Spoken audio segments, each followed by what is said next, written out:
Thank you so much, Mandeep, for your time. It's a pleasure and a privilege to have you as a guest here. Thank you for having me. My first question to you was that who is Mandeep Maitra outside the designation, let alone the designation? Like, how do you define yourself? You've been in various boardrooms, global as well as Indian. How do you define your journey? As a person, I define myself as being a very brave, confident and driven person, which happens not just at work but even at home. I'm a very proud homebody. I'm a very family person. Things like work-life balance I've never believed in. I believed in integrating work and life. So I think my family, my daughter since she was very small, and my husband, they always knew what my dreams were. And unless your partner, who's my best friend, understands that, it's very difficult to get things working. So I think my daughter knows that. We all know, we take interest in each other's work. We are a total, I mean, if you're three of us, we generally don't need anything else because we love to travel, we have similar interests, we have pets. So a lot of things like that. I was there for her in her teen years. That's the best thing which happened, because we moved to Singapore. And I am there for my parents now, and I'm a caregiver. I'm very close to them, and that's the time when we came back from overseas. So I think being a home and a family person is very important to me, but I'm still very passionate about my causes that I work with. I believe in people, transforming people and organizations, and I continue to work in various ways to make that happen. Interesting. And tell me more about your journey in the boardrooms. How has that been? How is India different than the global boardrooms? Give us some insight about that. See, I was not on a board overseas, but the good part happened that I was coaching people who were part of CEOs and other C-suite people. Correct. And mentoring some of the women leaders, Europe as well as in Singapore. When that happens, you get in very good idea about what's happening, what is missing. Actually, if you are in a corner office in India, Singapore sometimes falls short of it, because Singapore is a regional office. Like Middle East can be Singapore, because there is always a head office in America, it is in UK, it's in Europe, somewhere else. Correct. And they are used to push, the final decision is taken. But the fact that I worked in a private sector bank where you were the final word in everything, it is so much huge a job as compared to any other. Correct. And the complexities in India, the scale to build up in India is phenomenal.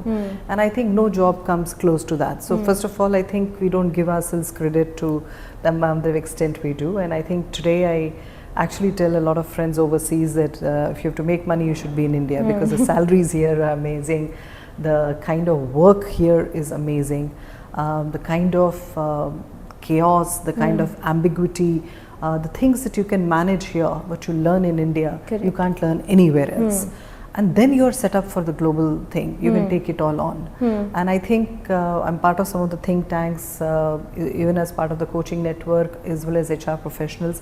When you speak to the people in UK and US, I always have a feeling that they kind of think, are you really kidding me? You've been in India. First of all, they'll see, where are you from? And you're saying India, and then saying, really, where? Mumbai. They actually feel. But I think the global experience opens your mind to the level of understanding that you have about being open, and you completely understand what every country's issues are. Correct. You are I think much tolerant about such things. It's I don't know whether you've noticed that we speak fast, we think fast. I mean, we say to other people, but we do have a lot of inherent biases when it comes to race and age and ethnicities in India, or people who are differently abled and things like that. We haven't had very strong laws always when we are hiring or promoting such people or including them in the workforce. Overseas, you have very strong laws about it, and you learn to like or respect the fact that they are doing those things, because they know that they have a problem with that. So they have at least put laws to make sure there is a certain percentage there. And I think that helps when you come back to India. You say, no, this is something we should be conscious of and we should correct it. And this is something I've taken upon myself now that I have my own work, that I don't have to charge for it. If you call me to teach your senior people about unconscious biases, I love to tell people about that, that let's be aware of it, that it exists. You and I, we all have biases. What are my biases? You should be self-aware. And leaders not being self-aware about biases leads to people not feeling that their workplace is inclusive enough. It's not safe enough to them to express themselves, and that affects productivity anyway. No, you're very correct. Like, I think sometimes we just base it on gender diversity, right? But it's more than that, right? I've heard a lot of leaders today speaking about, or rather complaining about, Gen Zs, or are hesitant to recruit a little elderly people, and like you correctly mentioned about ageism bias. Yes. So what do you think are some of, for a startup or an early entrepreneur, right, some of them are not even experienced, right, to identify or consciously think about their, listen, I have some biases here. How do you work with them, and how do you see that maybe through this medium, what should be they working on? Give us some tips that would bring their conscious, or rather they would be conscious enough to address this. I'll be surprised if a startup CEO thinks about it, period. A startup CEO is thinking about capital. If he's strapped for funds, the kind of people he'll bring about are not the best of people. It will be mediocre, because he can't afford to pay that kind of salary. I think it's important to hire people for a startup person who believe in your dream of what you're trying to create, and somebody who likes you and you like them. That's the first thing for a great productivity, because you are not going to be able to make or break even in the first 5 to 7 years.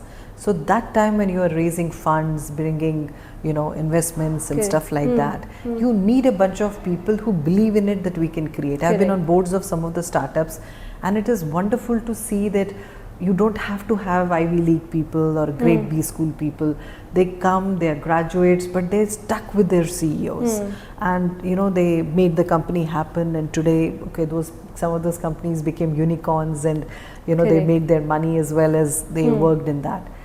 There are other companies which have a lot of funds, so they bring in a few people who are known, and they'll say, I hired these guys from the best B schools and IITs and IIMs and everything else.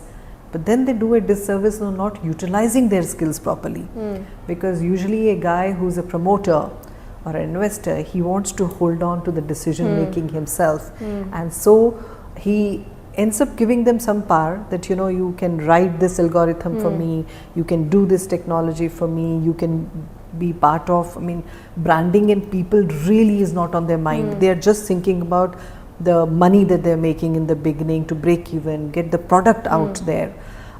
So for them, they end up hiring a few people, but they're not utilizing them. In fact, the more youngsters that I speak to around the globe who come from the best schools and universities and B schools, they always are frustrated in the first top to 2 to 3 years, because they say that, and this was the thing even when I was younger, that people would say, usually the guys from the IIMs used to always tell me in the Big Four consulting that, ma'am, they're making us do PowerPoint presentations. The version that overseas people would say, they'd ask me to bring coffee. Okay, in India, we still have peons to bring coffee, but that bit of it.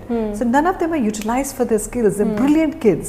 So, and then they get demotivated that, my skills are not getting utilized. So that is why a lot of them start their own things these days, and which is great. But it has its own level of frustration, and sometimes when the markets are not doing good, it's a long winter for getting investments, and that can be, they are lucky if they get investments, but if they don't, it can be very frustrating.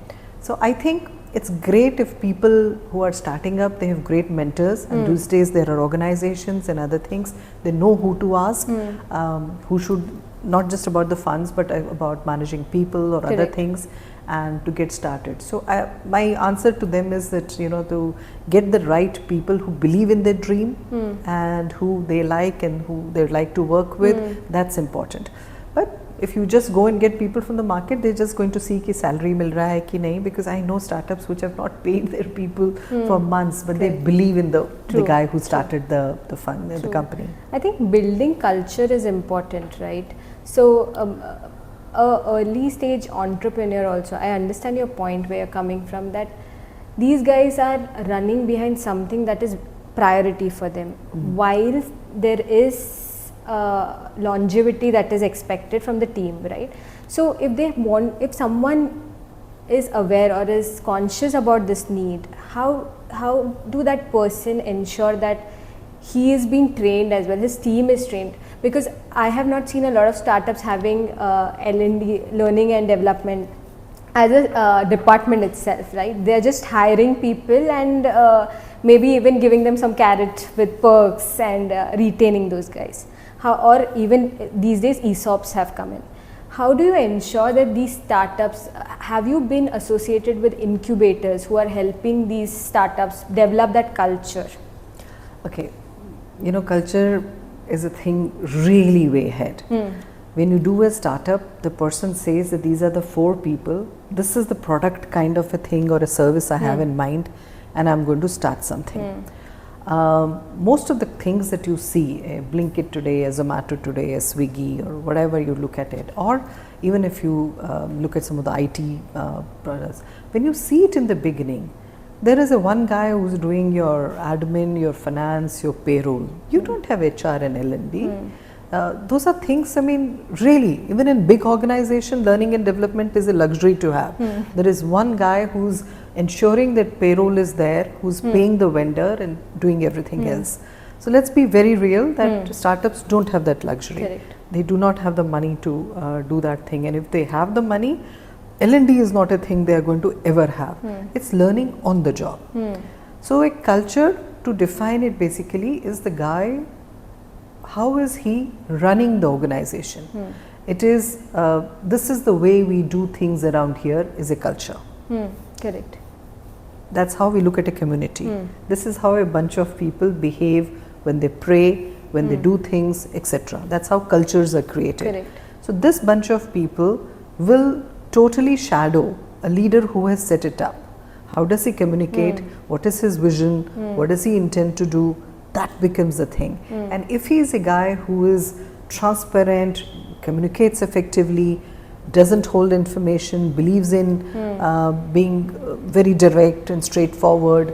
Smaller teams, when you start with 5, 10, 15 people, people are part of it. Every day there is an excitement, there is a dip, getting money, getting things, going and making pitches to people, seeing what response you're going to have. That is a startup philosophy. So I think it's amazing, and these days so much is happening in India. It is the place to be in for startups. Yes. Interesting. So I was just reading a survey. Basically, it's called the Labour Survey, right? And April 2025, they mentioned that youth unemployment is around 13.5%, which comes to around 5 crore of young people being unemployed. Whereas there is another survey which says that 60% of corporate vacancies are majorly because of lack of Not talent. finding good people. Yeah. Yes. So, from a professional perspective, from an unemployed person, right, what is he not doing correct? Is it about the skills, or is it about approaching this companies not correctly? Like, based on your experience, you have Both. Yeah. Both. I'll tell you what. With Linda, Dr. Linda Grayton, when we worked for 10 years, we studied, and it's going on even now. It's the longest study on the future of work. Okay. One of the greatest things I found was that the HR heads in UK and there were constantly sitting with what in India we would call the employment exchanges and tell them what kind of vacancies industry has. And they would feed that back to universities to say that we are looking for more engineers, more software people, more health care workers, etc., etc. That is important, because then the university encourages students to take up that thing. If you have studied in India, how do people pick up their area of specialization unless they have parents who are very educated? Ma'am, I got good marks in maths, so I did this. I मैंने commerce I've taken up commerce. People were taking up geography, history, anything. We never asked them, what do you intend to do or whether those skills will be employable later. Correct. They just did it because it was easy to do, or the marks were there, or things like that. There's more awareness now, but 20 years back it wasn't there. True. So the 2-3 things here happening is that really the smaller towns in India and the otherwise, even B, C category towns, what ends up happening is that today the Prime Minister's schemes that you have, 800 million people, 80 crore people actually get free ration. Most of the people in smaller towns have a free dwelling. They stay with their parents. They still, till their age 23, 24, are trying from various exams on the government thing that I want a government job. They can't sack me. मुझे private sector में नहीं काम करना है. I have been involved ever since I came back to India in one such edtech, where we said we'll go to the heartland of the country and we will give employable skills to those people so that they can join good institution, write them to write a resume, give them digital literacy, also give them language skills so that maybe they don't speak good English, so they don't get jobs, everything else. But those people do not want. In the last 5 years, despite COVID, we have impacted 30,000 people, which is a big deal. Yes. In Madhya Pradesh. Yeah, amazing. But the fact is that they don't want to. They just don't want to work. They'll tell you very nicely that, you know, I'll get a job. So what is happening, which is interesting, is that the people in B category towns, if you spoke to somebody, say in Indore, he will tell you, ma'am, I want to work in Gurgaon. I want to work in Bangalore. I want to go to Noida.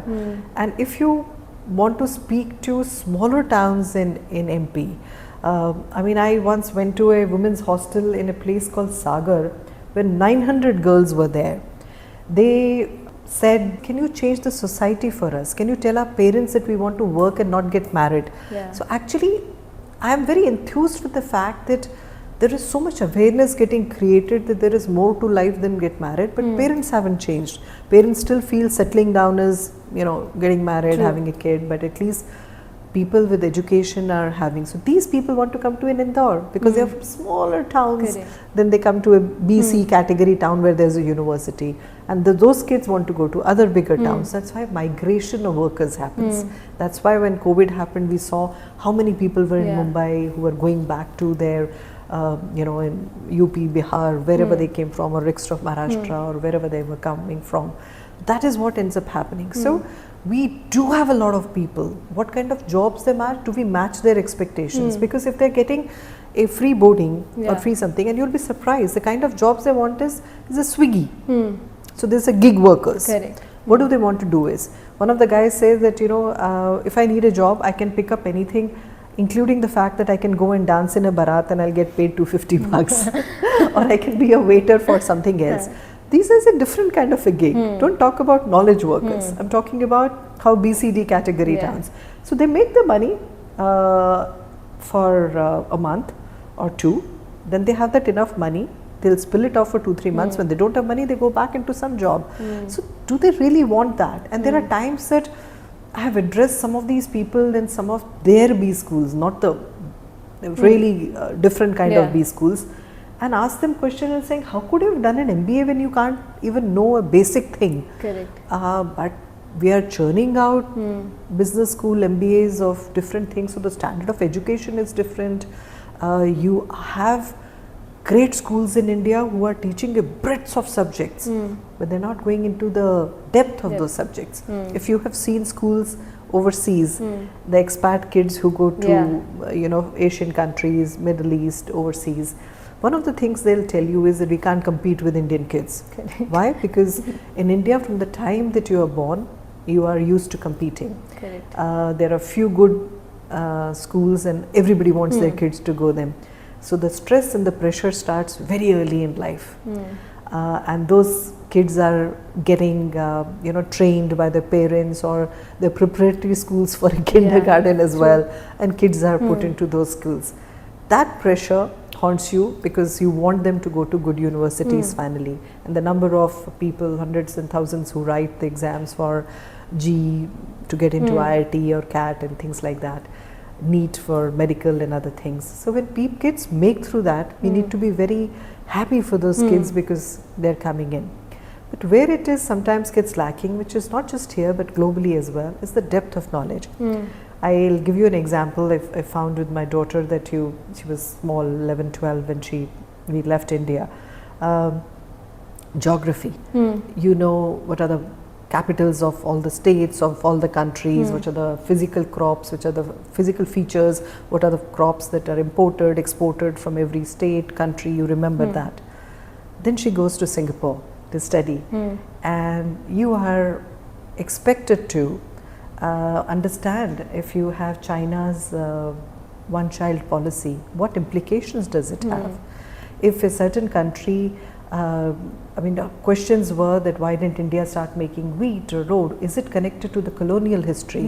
Why was this country not allowed to do that? Where were they? Which was the Silk Route? What was happening? So everything is connected to the knowledge, and you actually are encouraging kids to critically engage with the knowledge and ask questions and explore.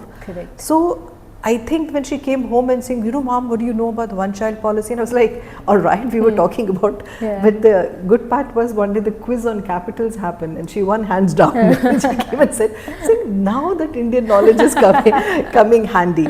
So there is a lot that we do. And when you have to cover so much of breadth of information, kids depend on rote. So that's why people overseas laugh about it, that Indian kids are great in rote learning. But no, it's not that India doesn't produce the best minds who also know the depth, and not many people can compete with it. Things which we cannot compete in the global rankings are to do with infrastructure of some of our best educational schools, or the number of papers published by the professors. That's where we sometimes end up lacking. But otherwise, I think we do have very good schools as well who produce the world's best leaders. So I think having seen that. But what was your experience with recruitment? Were you involved anytime directly in recruitment? Did you see that a lot of applicants just randomly applied rather than focusing? Because I see that not happening globally, right? Where they have students have analyzed that we want to go in these 100 corporates, right? Let's try for 10 first. Why this? Versus here, when you pick up a call, they don't even know which company. I've applied many, this is the answer, right? Generally you get. So you see that there is some change required at that end as well. Do you think that? Okay, again it depends on which kind of schools have you gone to, which kind of universities have you gone to. There are universities which prepare you, they get employers to come and address the students and they do all that.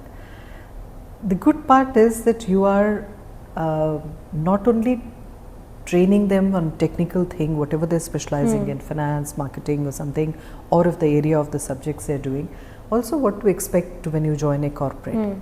Now there are countries which believe, and in India also we have a strong apprenticeship program. Agreed. If these people went and shadowed some of the business people, they would understand what to expect in a corporate. The majority of the Indian heartland, the hinterland of the country, the Bharat that we seems to have not talk about sometime, they don't know what a corporate is talking about. They won't know what is a Nestle or a Unilever or a Goldman Sachs or things like that. But the great fun is, I remember as a youngster enjoying and interviewing some day -2 or -1 for some of the Ahmedabad or some kid. Not only he knows that he wants to do in banking, he knows which bank, what department and what desk he would want. He would tell you that I have written a paper on derivatives and this is what it was about. And you said, oh my God, that is really amazing. So there are both ends of the spectrum.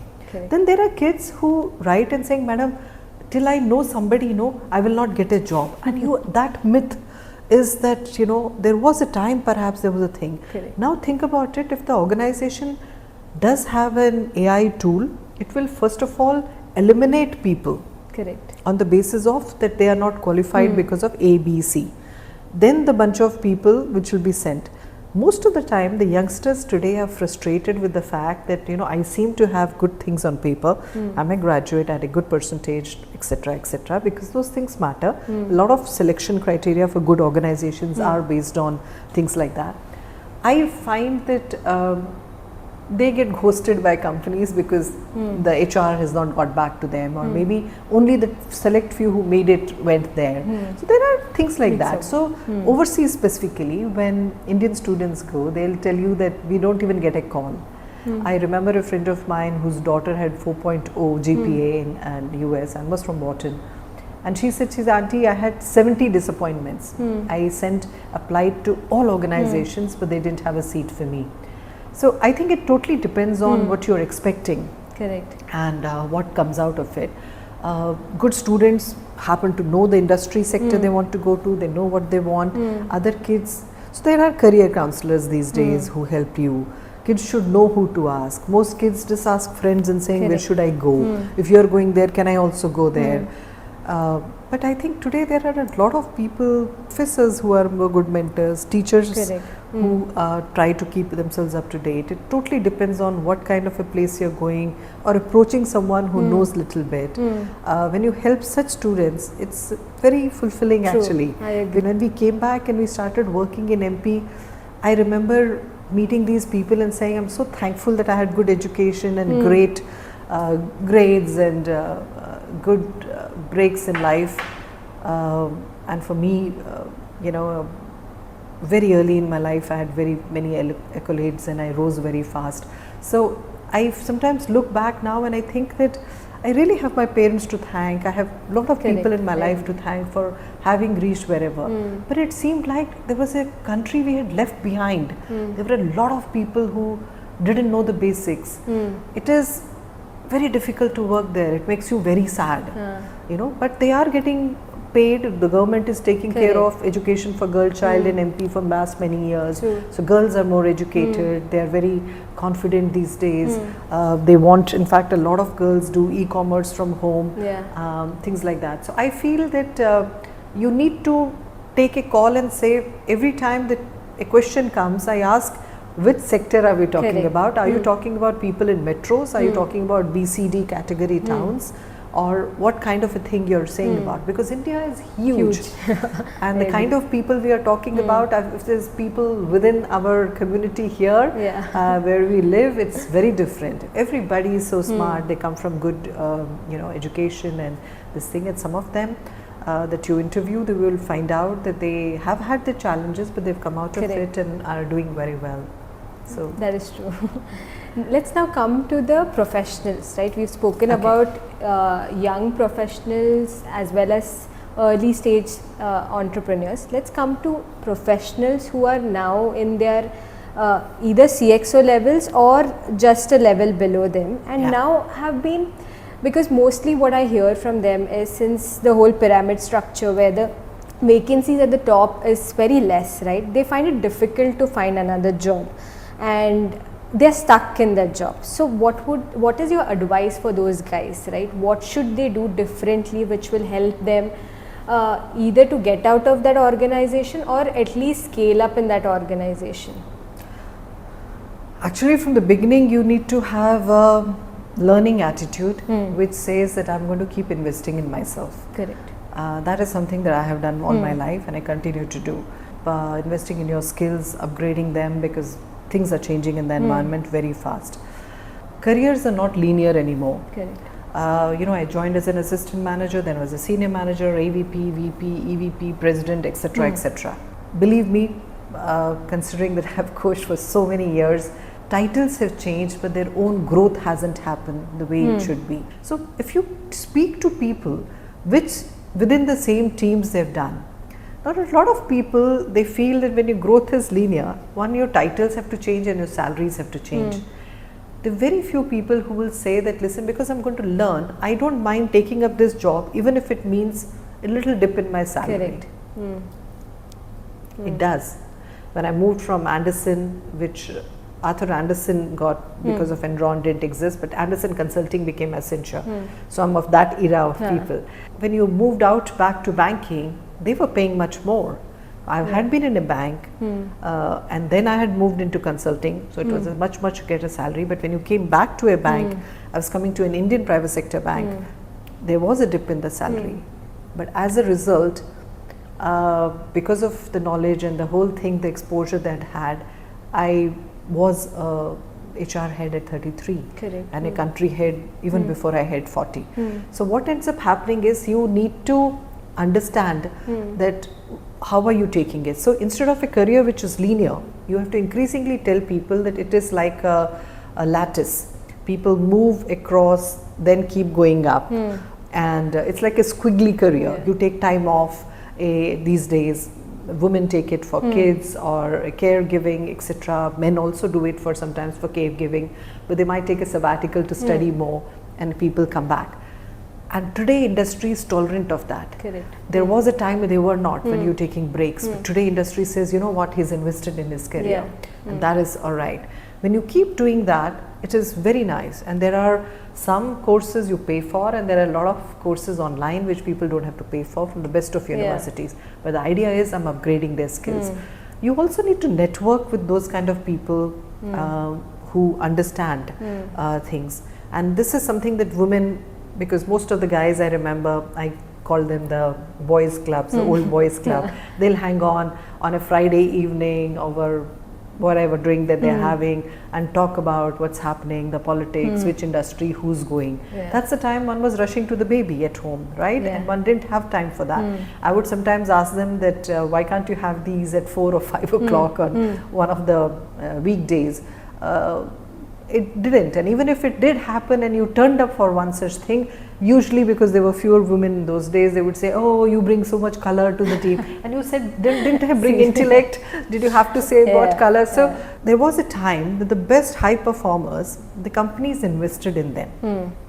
I remember a time when the multinational banks definitely sent somebody to say INSEAD Paris or Australian schools or somewhere else. Today, because of the cost issues and things like that, companies don't send you. So as a result, either you invest in yourself or you need to find a way to upgrade that your bosses see that. Having great mentors. True. Now organizations have mentoring scheme in which they say that this guy can be your mentor. But what do you do for that? Do you find somebody who you say, I would like to be like you, and I'm going to ask those people and saying, would you be my mentor? The other guy has to also agree. I've seen a lot of people say that Mandeep has been my mentor. And I feel like there were 80,000 people in HDFC Bank. I'm very glad that they say that. But there are a few I remember mentoring, right? So you need to use that as that I meet you from time to time. I update you on what I am doing. And I seek your advice into how should I navigate my career. That is a true mentor.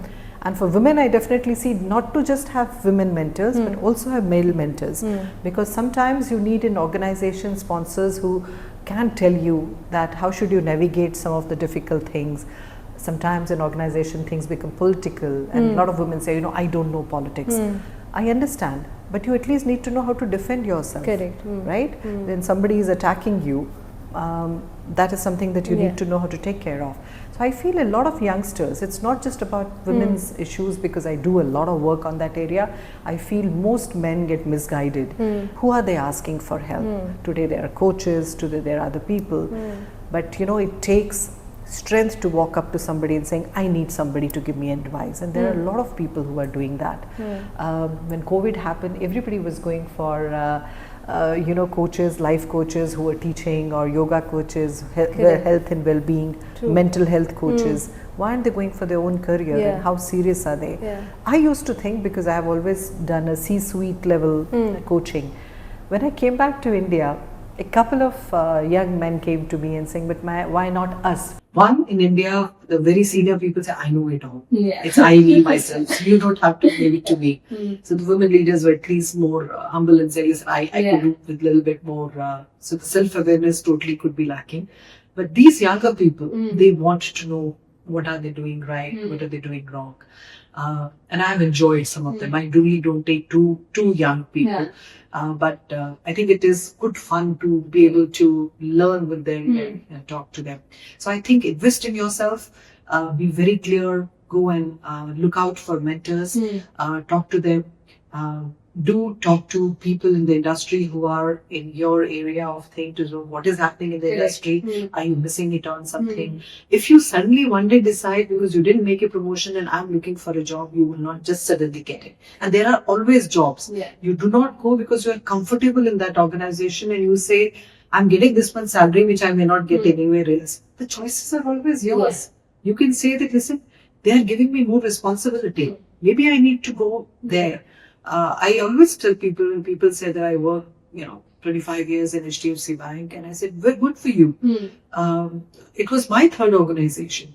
The fact is that if I hadn't changed, I wouldn't have reached so early there. And with the right, they had 3-4 HR heads in 4-5 years that they had opened. Nobody would stick with that. I stuck on. Just ask yourself, what do you need? What are you looking for? Are you clear about it? And I think somebody will ask you the right questions, and then you will get frustrated. You should know what you want. It makes sense, right? Today, having LinkedIn as a platform available where you can, as students also, right, they can come and ask for mentorship. A lot of professionals are helping. If I have an interest in banking, I find out what career opportunities are available, who's working where, and they ask for mentorship. Similarly, if somebody who is young and looking for mentorship in their career and maybe do not have direct access to X or Y person, they can obviously go and network, and people are very helpful, right? And I've personally experienced that through LinkedIn. So That may be in the Middle East. No, even in India, I've spoken to people there and they've responded, right? And you can take things forward from there. So amazing. Thank you so much, Masru. It was such a pleasure talking to you. Thank you.